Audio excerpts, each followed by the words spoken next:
Hello there, and welcome to 5 Minutes with an Expert on Data Center Knowledge. My name is Max Smolaks, Senior Editor at Data Center Knowledge, and today I'm talking to Vlad Golabov, Head of Cloud and Data Center Research Practice at Omdia. Hello, Vlad. Hi, Max.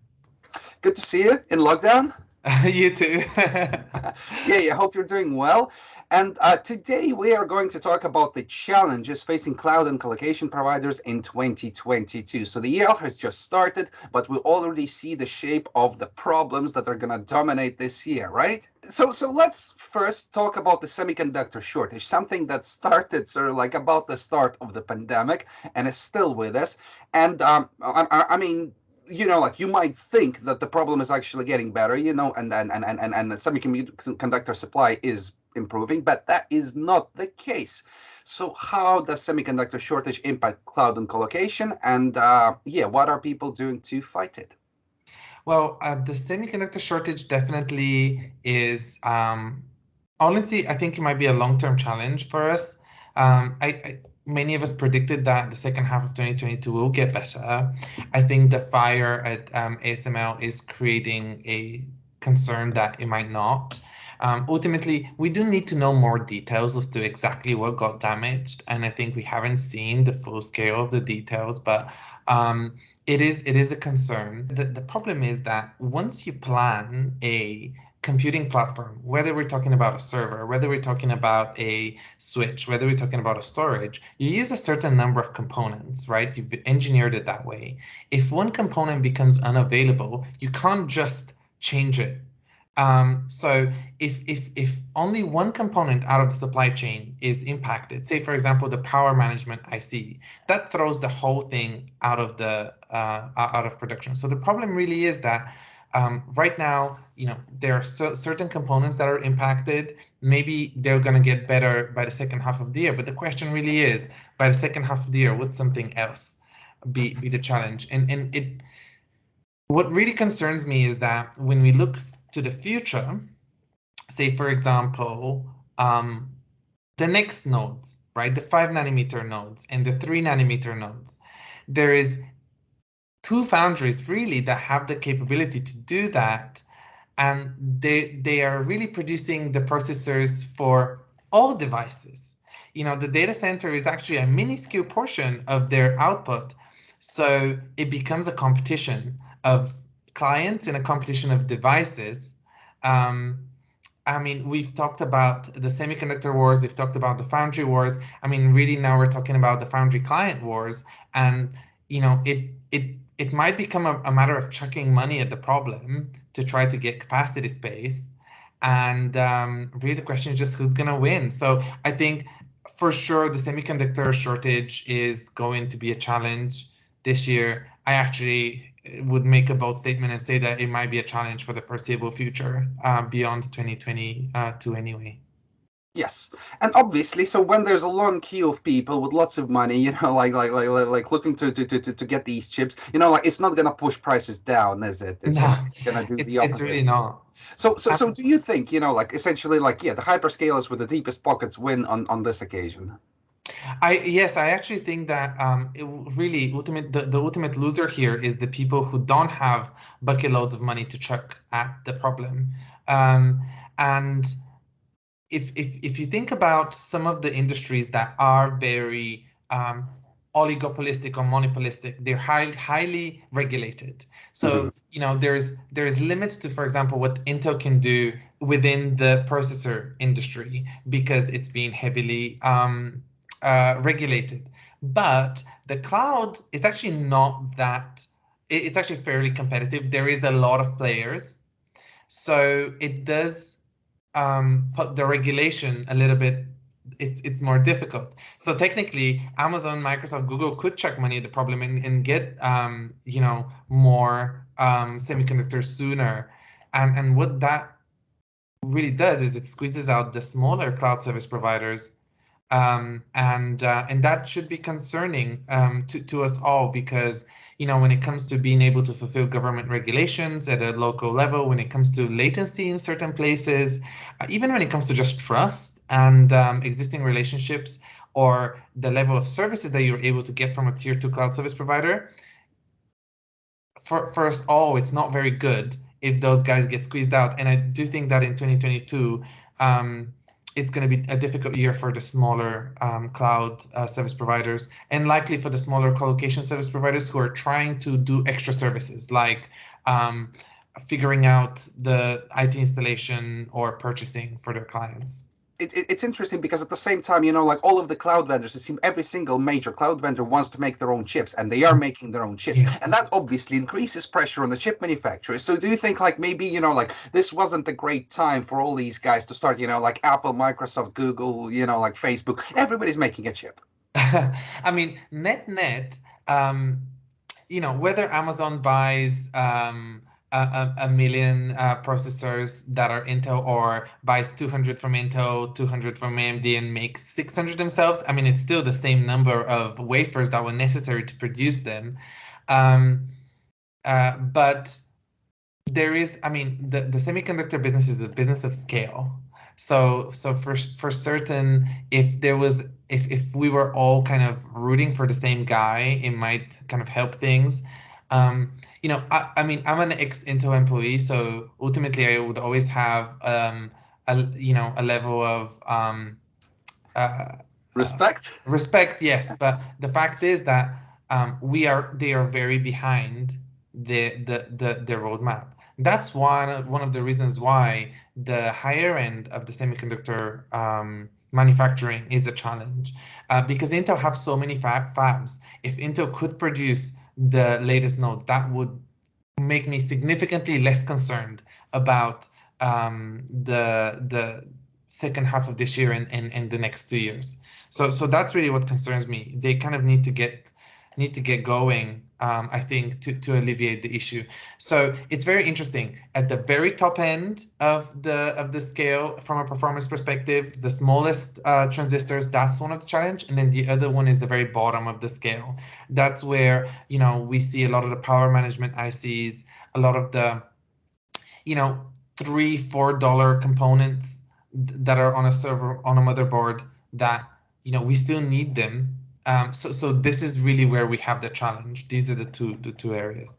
For decades, Intel basically took care of the market, was essentially, like self-appointed steward of Moore's law, and everybody complained about that. And now that Intel is kind of, you could say, is dropping the ball a little bit, everybody's concerned because, yeah, there was this monopolistic power, but at least they knew what they were doing.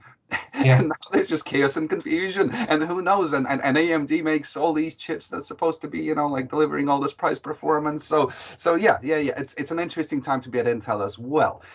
And finally, if like with this semiconductor shortage, what impact does that have when you're building a data center, when you need to equip a facility? So what does that do to your, like colocation providers, for example? Like what Oh, is their complete position? uncertainty. I would say complete uncertainty. In fact, because you just don't know what's going to be, is a switch going to be available? For example, you can't interconnect the servers without a switch. Are the servers going to arrive on time? These are some of the challenges. In fact, what I would say is, if you're a colocation provider, you're already suffering with staffing shortages, most likely. Um, Actually, it's the same with a tier two cloud service provider. One of the things that we identified this year is that staffing shortages are going to be a big trend this year, and that people are going to suffer from them. So that means that you have to figure out how to work smarter. So once you sort your staffing shortages and you're trying to fulfill an installation, or you're planning an installation, that you have to be very efficient, right? Do it while people are on site, do it at the optimal planning.